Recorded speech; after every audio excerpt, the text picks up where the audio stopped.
चोरी का धन फलता है या नहीं फलता। तो आप चोरी करते हो? नहीं सर, हमारे चाचा जी ने हमारी चोरी करी है 35 लाख रुपए की। अब वो गाड़ी खरीद रहे हैं, कहीं कुछ कर रहे हैं। कैसे चुरा लिए? हम सो रहे थे, उनने पहले से उन्हें जानकारी होगी तो पूरी रकम और पैसे सब उठा के ले गए। तो आपके कमरे में थे पैसे? कमरे में पेटी में रखे। तो आपने पेटी में ताला नहीं लगाया था? पेटी में ताला तो था गुरुजी। और कमरे में दरवाजा लॉक करके नहीं सोए थे? वो सर्दी के टाइम था तो खुली रखी, मतलब गर्मी के टाइम पे खुली था गेट। तो रात को चाचा आए। अच्छा, ये कैसे कह सकते हो कि चाचा ही चुराए हैं? गुरुजी 1 महीने पहले उनके पास 1000 रुपए भी नहीं थे। अब गाड़ी ले रहे हैं, कहीं वॉशिंग मशीन ले रहे हैं, फ्रिज ले रहे हैं। अच्छा, उनके पास पहले पैसे नहीं थे, फिर अचानक गाड़ी वाड़ी लेने लग गए। जी गुरुदेव। हाँ, तो लगा कि इसने ही चुराया है। गुरुजी उनने ही चुराया है। हाँ बिल्कुल, कंफर्म हो गया। जी गुरुदेव। तो चाचा से फिर बोला नहीं कि पैसे दो? अब फिर वो लड़ाई झगड़े होने लगे, पापा जी के चक्कू भी मार दी, पड़वा दिया उनने। 35 लाख चुरा लिए। तो देखो, चोरी की है तो अब ये जानना है कि उन्हें ये फलेगा या नहीं फलेगा। क्यों फलेगा? नाश होगा। चोरी का धन किसी को नहीं फलता। जो चुराएगा, रावण ने सीता मैया को चुराया, सर्वनाश हुआ कि नहीं? जी गुरुदेव। दुर्योधन ने पांडवों के धन को चुराया, जी गुरुदेव। कौरवों ने पांडवों के धन को जुआ के माध्यम से हड़पा, चुराया, सर्वनाश हुआ कि नहीं? जो किसी की संपत्ति चुराएगा, हड़पेगा, उसका नाश नहीं होगा, सर्वनाश हो जाएगा। थोड़ा टाइम लगेगा। कितने साल हुए, महीना हुआ? अभी 1 साल हुई है गुरुदेव। चोरी का धन अधिक से अधिक आपके पास 14 साल रह सकता है। अधिक से अधिक मतलब शुरू तो हो जाएगा खेल बहुत जल्दी, पर 14 साल, 14वें साल आते आते, 15वें साल आते समूल नाश हो जाएगा, सर्वनाश। इसलिए कोई लालच में 1 लाख, 2 लाख, 50 लाख के चक्कर में अपना नाश ना किया करो। कोई ना देख रहा हो, पर विधाता तो देख रहे हैं। इसलिए चाचा से कह देना। हम बोलते ही नहीं है गुरुदेव। चाचा से कह देना, मेरी बात सुना देना चाचा को कि ईमानदारी से पैसे लौटा दें, वरना सर्वनाश के लिए तैयारी कर लें अपनी। जैसे दुर्योधन का हुआ, सर्वनाश हुआ, रावण का हुआ, सर्वनाश हुआ, कोई रोने वाला नहीं बचा। फिर यही हाल होगा चोरों का। जो चोरी करते हैं, जो गलत काम करते हैं, उनका यही हाल होगा। ईश्वर के घर देर है, अंधेर नहीं। लाख आंख से देख रहा है तुझे देखने वाला, सच की खेती कर ले चतुर नर, समय गुजरता जाता मेरे मालिक की दुकान में सब लोगों का खाता। इसलिए सब ईश्वर की नजर में हैं। आप कह देना चाचा जी से, मेरी बात सुना देना कि ईमानदारी से चलें, बेईमानी से नहीं। भारी पड़ेगा ये 35 लाख उनको। रुको जरा, सब्र करो। मेरे ऊपर, मेरे चरित्र पे उंगली उठाई जा रही है। कौन लगा रहा है लांछन? जैसे कि परिवार के लोग हो गए, घर के लोग हो गए। क्या कहते हैं? कहते हैं कि भाभी के संग चक्कर है, बाकी ऐसा मेरा कुछ भी नहीं है। तो ऐसा कौन कहता है कि चक्कर है? जैसे कि भाई हो गए। आपका चक्कर नहीं है? नहीं, मेरा ऐसा कुछ भी नहीं है। तो ऐसा क्यों बोला जा रहा है आपको? पता नहीं, मुझे समझ में नहीं है। मैं 5 दिनों से घर से भाग के आया। आपने गणेश चतुर्थी, जिस दिन गणेश जी रखे जाते हैं जी, उस दिन का चंद्रमा तो नहीं देख लिया था? शायद मुझे लग रहा है ऐसा। जो गणेश चतुर्थी का चंद्रमा देख लेता है उसे झूठा कलंक लगता है। इसलिए देख लेने के बाद तुरंत चंद्रमा की तरफ एक पत्थर फेंक के मारना चाहिए, मतलब ऐसे फेंक देना चाहिए, तो वह दोष समाप्त होता है। या भगवान कृष्ण के दूसरे और तीसरे विवाह की कथा सुन लेने से इस पाप से मुक्ति मिलती है। तो अब ये पाप से मुक्ति मिल जाएगी आपको। लेकिन कहते हैं ना, सुंदरकांड की चौपाई है कि जो आपन चाहे कल्याणा, सुजस सुमति शुभ गति सुख नाना, सो पर नार लीलार गुसाई, तजाऊ चौथ के चंद्र की नाई। जैसे गणेश चतुर्थी की चंद्रमा को त्यागा जाता है, ऐसे ही पर नारी पर पुरुष का परित्याग कर देना चाहिए। ठीक है? तो आप किसी के चक्कर में ना पड़ना, मन लगा के पैसे कमाओ, काम करो। पढ़ते हो कि काम करते हो? गुरुजी मैं काम करता हूँ। पढ़ाई हो गई? जी ठीक है। आपके कितने भाई हैं? गुरुजी हम 5 भाई हैं। 5 भाई हैं जी। शादी कितने की हो गई? 3 की हो गई, मेरी लगी है। सगाई मेरी कर दी गई है। हाँ जी, सगाई हो गई? जी। चलो अच्छा है। तो आप ना अब पैसे कमाओ, अपने परिवार के साथ रहना, खूब बढ़िया शादी हो आपकी। लेकिन गुरुजी अगर कोई चरित्र पे उंगली उठाए तो मैं क्या करूं फिर? अपने हृदय में हाथ रख के कहो कि आप सही हो कि गलत हो। मैं गुरुजी दिल से बोल रहा हूँ। आपका तो नहीं है चक्कर वास्तविक में? नहीं बस फिर कहने दो दुनिया को। आप गलत नहीं हैं, तो किसी के कहने से सीता जी के को लोगों ने कहा तो क्या सीता जी गलत हो गई कहने से? नहीं। फिर अब जैसे आपका भाई थोड़ा शकीला टाइप का होगा, जी जी जी, वो शराब भी क्या पीते हैं, हैं? शराब भी पीते हैं, शराब पीते हैं, मांस भी खाते। मैं ऐसा कोई प्याज लहसुन भी तक नहीं तो खाता। वो मांस खा के शराब पी के पड़ा है और अपनी पत्नी को आरोप लगाता रहता है। जी, लेकिन एक भैया ऐसा है, उसका तलाक होने वाला है, वही मेरे ऊपर लांछन लगा रहा है, शराब पीकर बोलता रहता है। मैंने एक बार दो बार पुलिस तो में वो खुद कंप्लेंट भी शराब डाली। पी रहा है और अपनी पत्नी को तलाक दे रहा है। मतलब उसकी पत्नी दे रही, आ नहीं रही। आज से 7 साल हो गए, जैसे शादी हुई थी 3 महीने बाद चली गई, जब से आई नहीं है। क्यों नहीं आई? अभी नहीं पता, गुरु बोलता है कि शराब पीता है, खुद का भाभी का चक्कर है दूसरे पुरुष से, मतलब मुसलमान से चक्कर है ऐसा। किसका? भाभी का? भाभी का। 7 साल हो गए, अभी तक घर नहीं आ रही है। जा रहे हैं बुलाने, फिर भी नहीं आ रही है। संसार में बस यही चल रहा है, इसका चक्कर उससे, उसका चक्कर उससे, चक्कर चक्कर चक्कर चक्कर चक्कर, यही चल रहा है सबका। लेकिन इसलिए हम कहते हैं इस चक्कर से बचना हो तो गिरिराज जी का एक चक्कर लगा लो, वृंदावन का एक चक्कर लगा लो। जब गिरिराज जी का, वृंदावन का चक्कर लगाओगे तो ये सारे चक्करों से मुक्ति मिल जाएगी। मेरी यही समस्या है कि वो चले गए छोड़ के हमको। कौन? हमारे पति। और हम कहाँ चले गए पति? हमें नहीं पता। बच्चे आपके नहीं है। तो पति क्यों छोड़ के चले गए वो आपको? हम नहीं जानते क्यों चले गए। वो थोड़ा माँ का बात मानते थे, उनकी माँ अपनी नहीं थी। उनकी माँ अपनी नहीं थी, फिर किसकी माँ थी? मतलब उनकी दूसरी माँ थी। तो दूसरी माँ कहाँ मिल गई उनको? वो तो हम चाहते हैं कि हम उनको दूसरी माँ कहाँ मिल गई? नहीं, उनके पिताजी दूसरे किए तो। अच्छा, दूसरी शादी कर ली। हाँ। तो पहली माँ कहाँ गई? वो हम नहीं जानते। तो दूसरी माँ क्या कहती है? वो यही कहते थे हमारे पति को कि इसे नहीं रखो, ये अच्छी नहीं है। अच्छा, तो फिर आपके पति कब चले गए? 2008 में शादी हुआ, 15 दिन बस रहे, वो भी साथ में नहीं रहे और लेके चली गई। 2007? 2008 में। 8? सॉरी। तो 8 से पति अभी लापता हैं? हाँ, कुछ पता नहीं चला। कहीं नहीं मिले? नहीं। आप कितने साल की हो? हमको तो 15 वर्ष में ही शादी कर दिए थे पिताश्री। अच्छा, अभी कितने साल की हो? अभी 30 होगा या 30 से थोड़ा ज्यादा होगा। तो फिर शादी हुई और अब पति रहे, तो जहाँ पति हो वहाँ चली जाओ ना। हम नहीं जानते कि कहाँ है, तो उसके पीछे हम जानेंगे तभी न जाएंगे। नहीं, तो आपका ब्याह हुआ, ससुराल तो कहीं तो होगी आपकी। ससुराल है, फिर भी उनके फैमिली जो है ना, हमारे ससुर 6 भाई है, तो वो भाई को दे दिए घर, तब भागे। तो फिर आप उनके घर पे जाके रहो ना। नहीं रहने देते हैं तो हम कैसे रहे? हम तो गए भी, फिर हमको निकाल दिए। पुलिस कंप्लेंट करो कि भाई हमारी ससुराल है, हमें रहने नहीं दे रहे हैं। नहीं होगा गुरुजी, हमको बहुत तबाह किए हैं दोनों तरफ। अब हम सोचते हैं यही रहे और भगवान का भक्ति करें। पति नहीं तो किसके आधार पर हम गांव में रहे? सब तो यही सवाल करते, पति नहीं है, बच्चे नहीं है, तुमको कैसे रहोगे? यहाँ तक कि जो भाई भी हमारे घर से निकाल दिए हमको। फिर आपने दूसरे विवाह करने का मन नहीं बनाया? नहीं, हम भगवान के चरणों में मन लगाते हैं। हम अपने नारायण को बहुत मानते, हम शादी नहीं करेंगे दूसरी। ठीक है, तो आप भगवान से ही प्रार्थना है कि आपके पति आपको मिल जाए। अच्छा, हमको गुरुजी, मेरा सवाल ये है कि हमारे हिंदू धर्म में पति पत्नी के जो 7 फेरे लेते हैं, उनका क्या है? एक सबसे बड़ा जो नियम है कि हम कभी भी पति या पत्नी कभी भी उन्हें छोड़ नहीं सकते, है ना? तो जो राम जी ने सीता जी को एक प्रजा के कहने पे छोड़ दिया, तो क्या ये सही है? राम जी ने सीता जी को छोड़ा नहीं था। जब सीता जी गर्भवती हुई तो सीता जी ने राम से बताया कि आप पिता बनने वाले हैं। हाँ जी। खुशखबरी दी। तो राम जी ने कहा कि सीता, मैं तुम्हें कुछ देना चाहता हूँ, बताओ क्या मांगती हो? तो सीता जी ने कहा कि मैं गर्भवती हूँ, मैं चाहती हूँ कि मेरे बच्चे अयोध्या में जन्म ना लें, क्योंकि यहाँ कैकई है और कैकई कब मेरे बच्चों को भड़का दे, कब क्या कर दे, यहाँ का माहौल ठीक नहीं है।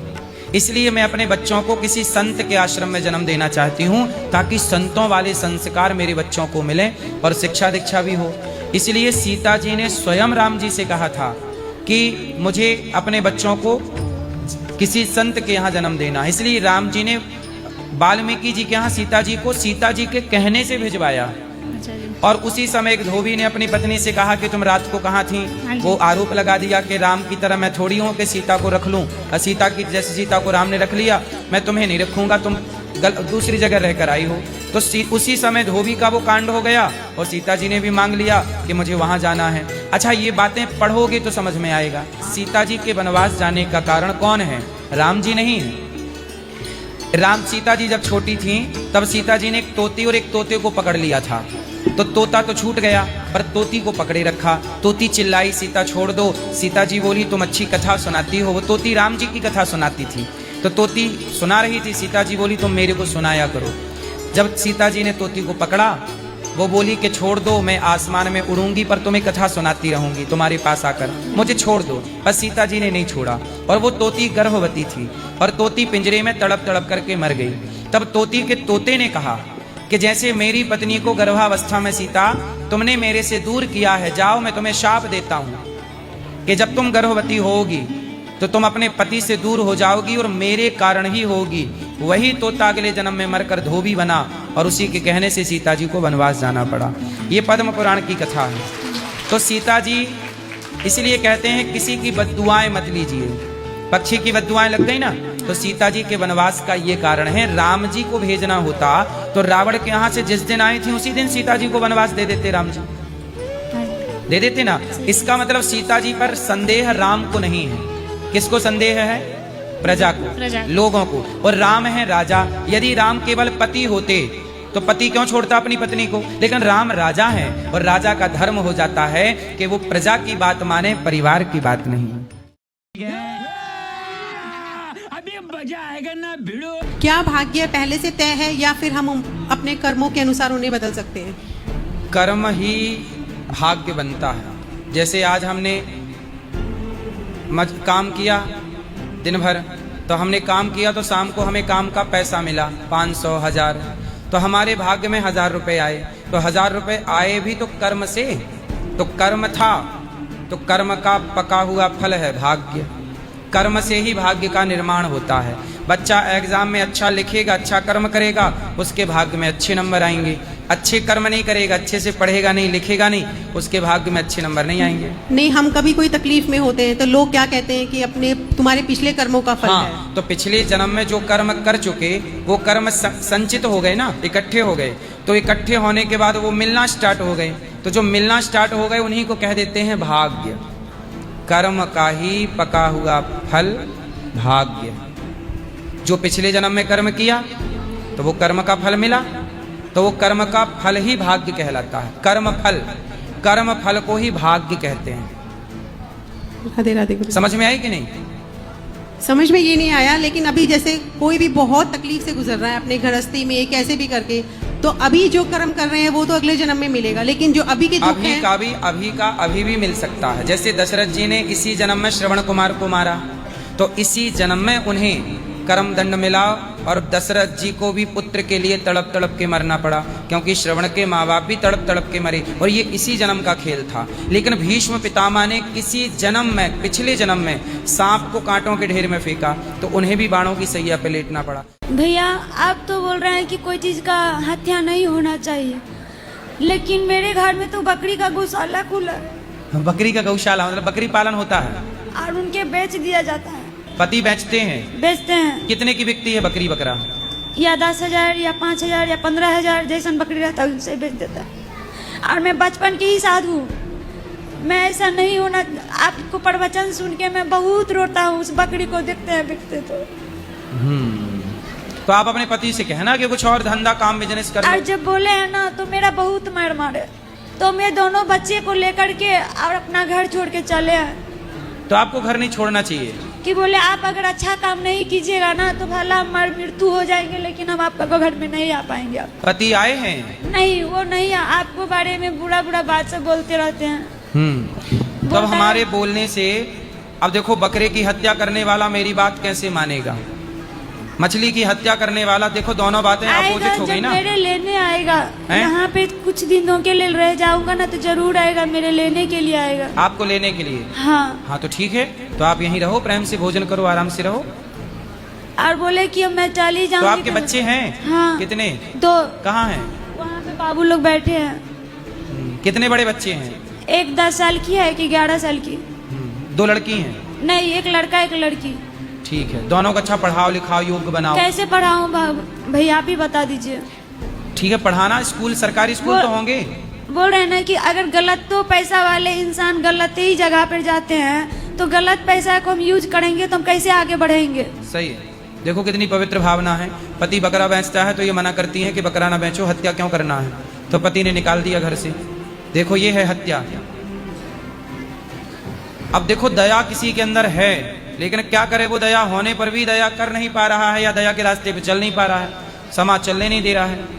आप अपने बच्चों को पढ़ाओ और आप कुछ काम करो, सब्जी वब्जी बेच लिया करो, आप भी खरीद के बाजार से बेचा करो, अपना छोटा मोटा काम किया करो, पैसे कमाओ, उसी से बच्चों को पढ़ा लिखा के योग्य बनाओ, आप भी स्वावलंबी बनो। काम तो कर सकती हो ना। मैं तो कोई काम से कर सकता हूँ भैया, लेकिन मेरे करने के लिए मना कर रहे थे। क्यों? बोल रहे हैं तुम घर में, घर पे रहो, जो मैं कर रहा हूँ वही करूँगा। तो ऐसा है, फिर पति को आने दो, हम बात करेंगे, समझाएंगे उनको, ठीक है? और हमारे लिए कोई सेवा हो तो बताओ। भाई जी अब आप ये सब सोचते हैं कि अब मेरे दोनों बच्चे को आप रख लीजिए गलत तो जगह पर से, आप अपना आश्रम में। स्कूल बन रहा है, गौरी गोपाल विद्यालय बन रहा है, जब बन जाएगा तो आपके बच्चों को जरूर रख लिया जाएगा, ठीक है? ठीक है भाई जी, क्योंकि मेरा बच्चा सुधर जाएगा ना तो अपना पिताजी के सुधार लेगा। सही है, सही है। ठीक है भाई जी, राधे राधे। राधे राधे। गुरु हमने आपके लिए एक भजन लिखा है गुरुजी। बोलो। जय वृंदावन धाम, जय गौरी गोपाल, जय वृंदावन धाम, जय गौरी गोपाल।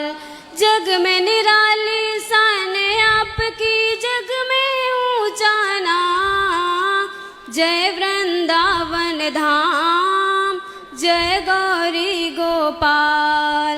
जब डूब गई थी नाव मेरी मझधार में, और ठुकरा दिया था मुझको इस संसार ने, झोली फैला कर आई थी दरबार में, हृदय से लगाया बाके बिहारी सरकार ने। भगवन गुरुवर भव से उबारा है, आपने संवारा है, आपको समर्पित जीवन हमारा है। गुरुदेव मेरे गुरुदेव, चरणों से लगाए रखना हम पे, कृपा बनाए रखना। आपके जीवन संघर्षों से शिक्षा हमने पाई है, ये जग साथ रहे न रहे, गुरु कृपा सदा सहाय है। जब तक पीसे न पत्थर पे मेहंदी भी रंग न लाई है। ओ गुरुवर हो भगवन आप मेरे राम हैं, आप घन श्याम हैं, आप पीत मात सखा, आप चारों धाम हैं। गुरुदेव मेरे गुरुदेव, चरणों से लगाए रखना हम पे, कृपा बनाए रखना। जय वृंदावन धाम, जय गौरी गोपाल। जग में निराली सान आपकी, जग में ऊंचा नाम, जय वृंदावन धाम। गुरुजी राधे राधे। बहुत सुंदर, बहुत सुंदर।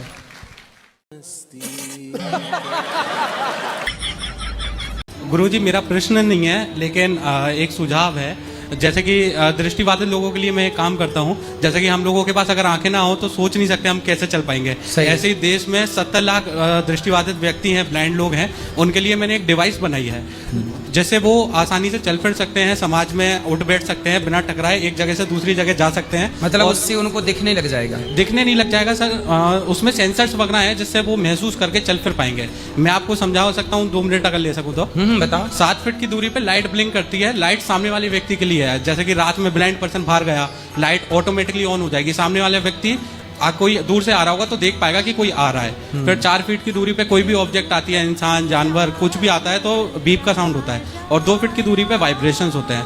और कई बार ऐसा देखा गया है कि जो दृष्टिबाधित बहनें होती हैं उनके साथ गलत दुष्कर्म हो जाते हैं, तो उसके लिए हमने उसमें GPS वगैरह दिया हुआ है। वो एक बटन दबा के अपने घर वालों के साथ अपनी लाइव लोकेशन शेयर कर सकती है। वाह, ये तो अच्छी डिवाइस बनाई आपने। तो इसके बहुत लिए अच्छा गुरुजी मैं आपसे चाहता हूँ कि आपके साथ मिलके मैं बहुत सारे ब्लाइंड लोगों की हेल्प कर सकूँ। हम लोगों ने पहले भी बहुत सारी डिवाइसेस डोनेट करवाई हैं और आपके साथ अगर मिलके मैं कर सकूँ तो। बहुत सुंदर, बहुत अच्छा कि आपने खुद ने बनाया है। जी सर। अरे बहुत अच्छा। तो ये कितने की है डिवाइस ये वैसे 3000 रुपये की पड़ती है और बल्क में कॉस्ट बहुत कम हो जाती है। तो आपने इसको तैयार किया है? जी। सेंसर इत्यादि सब आपने बनाए हैं? जी।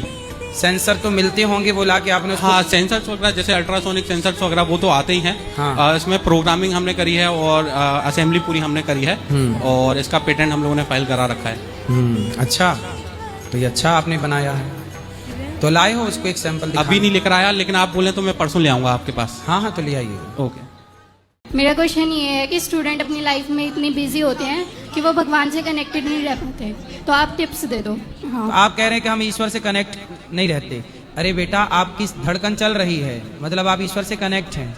आपके मोबाइल पर नेटवर्क मिल रहा है, मतलब आपका मोबाइल सर्वर से, सिस्टम से कनेक्ट है। नहीं मिलेगा तो मोबाइल डिब्बा हो जाएगा। ऐसे ही आप ईश्वर से डिस्कनेक्ट हुए, मुर्दा ईश्वर से डिस्कनेक्ट हो जाता है। जब तक ईश्वर से कनेक्ट है तब तक ही आप हैं, और ईश्वर से यदि कनेक्टिविटी गई तो आदमी प्राण छोड़ देता है। इसलिए आप जो श्वासें ले रही हैं वो भी भगवान ही दे रहे हैं, दिल धड़क रहा है वो भी भगवान ही धड़का रहे हैं। नहीं, जैसे हम पूजा, हाँ, पूजा की जरूरत नहीं है। आप जो पढ़ रहे हैं उसे इस जिम्मेदारी से पढ़ें कि आप पढ़ लिख करके अच्छे डॉक्टर बन के, इंजीनियर बन के, एडवोकेट बन के, जज बन के समाज की सेवा करेंगे। पढ़ाई इसलिए आजकल पढ़ाई लोग क्यों करते हैं? हम पढ़ के खूब पैसा कमाएंगे।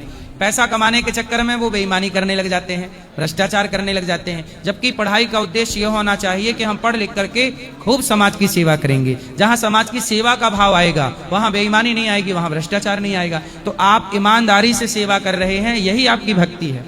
डॉक्टर ईमानदारी से मरीज की सेवा कर रहा है, पैसे ले उतने ले जो उचित हैं, वो सेवा भक्ति ही तो है। और एजुकेशन सिस्टम में भी आजकल बहुत कुछ हो रहा है। क्या हो रहा है बताओ? जैसे नीट के एग्जाम लीक हो रहे हैं, एनटीए एग्जाम कंडक्ट ढंग से नहीं करवा रही। फिर हमारे देश में ये लीकेज है, हमारे देश में भ्रष्टाचार ज्यादा है, हमारे देश की सरकारें भ्रष्टाचार पर चुप रहती हैं, जबकि भ्रष्टाचारियों को फांसी देना चाहिए। जनसंख्या भी नियंत्रण होगी, व्यवस्था भी मजबूत होगी। सड़क बनाते हैं फिर खोद देते हैं, ये लाइन डालना भूल गए, सड़क बनी 2 साल बाद बह गई, है ना। नीट के पेपर लीक हो गए, पेपर लीक हो गए। सोचिए, इस देश में दुनिया हंस रही है कि तुम्हारे देश में पेपर भी लीक होते हैं। तो अब ऐसे ही है, हमारे देश की सरकारें चारों तरफ भ्रष्टाचार है, बेईमानी चरम सीमा पर है। भ्रष्ट नेताओं पर, भ्रष्ट कर्मचारियों पर सरकार का कोई डंडा नहीं है। यदि सरकार अपना और इस देश का भला चाहती है तो सरकार को एक बढ़िया सा डंडा भ्रष्ट नेताओं पर, भ्रष्ट कर्मचारियों पर डंडा डाल के रखना चाहिए। अब जितने भी पेपर लीक में जितने भी लोगों का हाथ था उनको फांसी पे चढ़ाना चाहिए था। फांसी पे चढ़ जाते तो अगली बार आपको फिर हेलीकॉप्टर से एग्जाम नहीं दिलवाना पड़ता। अब फांसी पे नहीं चढ़ाए तो अब सेना को लगाओ, अब सेना बॉर्डर से आएगी, पेपर करवाएगी और बॉर्डर पर फिर अपन लोग चलें। ऐसा है, भ्रष्टाचार सरकार नहीं मिटा रही है। सरकार क्या कर रही है? ऊपर से लीपापोती कर देती है, जड़ पर जाके काम नहीं करती। सीधा फांसी, गलत व्यक्ति को फांसी। व्यवस्थाएं इतनी अच्छी हो जाएं, चोरी करने वाले के हाथ काट दो सालों के, बलात्कार करने वालों के चौराहे पे फांसी दो और फिर कुत्तों पे उसके टुकड़े करके खिलाओ कुत्तों को। गुरुजी, मेरा सवाल है कि भागवत गीता स्टूडेंट लाइफ में कैसे इंस्पायर करती है? भगवत गीता आजकल स्टूडेंटों को, बच्चों को, विद्यार्थियों को भगवत गीता जरूर पढ़नी चाहिए। क्यों? क्योंकि आजकल के बच्चे कई बार परेशान हो जाते हैं, तनाव आ जाता है, एग्जाम में नंबर कम आए, सिलेक्शन नहीं हुआ, नौकरी नहीं लगी, जॉब नहीं लगा, तो कई बार बच्चे डिप्रेशन में जाके फिर आत्महत्या करने का सोच लेते हैं। ऐसे बच्चों को भगवत गीता जरूर पढ़नी चाहिए। अर्जुन क्या कह रहे थे कि मैं युद्ध नहीं लड़ूंगा, लेकिन जो व्यक्ति अपने कर्म को नहीं करना चाहता, भगवान ने ऐसी गीता सुनाई, ऐसा ज्ञान दिया कि अर्जुन कर्म ना करने वाले कर्म करने लग गए। तो हमें कर्म करने के लिए प्रेरित करती है भगवत गीता, पॉजिटिविटी मिलती है, उम्मीद है भगवत गीता। राधे राधे गुरुजी। जी। तो कृष्ण भगवान प्रेम किए सिर्फ राधा जी से ही क्यों, और उनकी इतनी ज्यादा बीवी है उनसे क्यों नहीं? सबसे प्रेम किए बेटा भगवान। भगवान तो आपसे भी प्रेम करते हैं, नहीं करते आपसे? प्रेम ना करते तो भगवान आपको आंखें कैसे देते? चलने को पांव कैसे देते। भगवान तो सबसे प्रेम करते हैं, कुत्ते से भी भगवान प्रेम करते हैं, बिल्ली से भी, भगवान पक्षी से भी प्रेम करते हैं। इसलिए भगवान का वाहन गरुण है, गरुण जी करते हैं कि नहीं। भगवान सांप से भी प्रेम करते हैं, इसलिए शंकर जी सांप को गले में लटकाए रहते हैं। प्रेम है तब ना। ऐसे ही बेटा भगवान सबसे प्रेम करते हैं। राधा और रुक्मणी ये अलग अलग नहीं है बेटा। भगवान की 16,108 पत्नियां हैं, उनसे भी प्रेम है। राधा जी से भी, राधा भी तो भगवान की पत्नी है। सबसे प्रेम करते हैं भगवान, जीव मात्र से प्रेम है भगवान का। आपको ऐसा किसने बोला कि भगवान पत्नियों से प्रेम नहीं करते? किसने बोला था? कोई नहीं। तो आपको ऐसा क्यों लगा कि नहीं प्रेम करते? भगवान ने सबको एक एक महल बना के दिए, सबके गर्भ से 10-10 बेटे और एक एक बेटी हुई। हर पत्नी के द्वारा भगवान की संतान हुई, वो सबके साथ भगवान प्रेम से रहते हैं। पुराणों में लिखा है कि भगवान प्रेम से रहते हैं। आपको किसी ने गलत जानकारी दे दी कि भगवान प्रेम नहीं करते पत्नियों से। भगवान तो देखो सबसे प्रेम करते हैं, कुत्ता बिल्ली पशु पक्षी जीव जंतु सबसे, क्योंकि सब उन्हीं की संतान है। ठीक है। राधे राधे। राधे राधे। खत्म, bye bye, tata, goodbye, गया।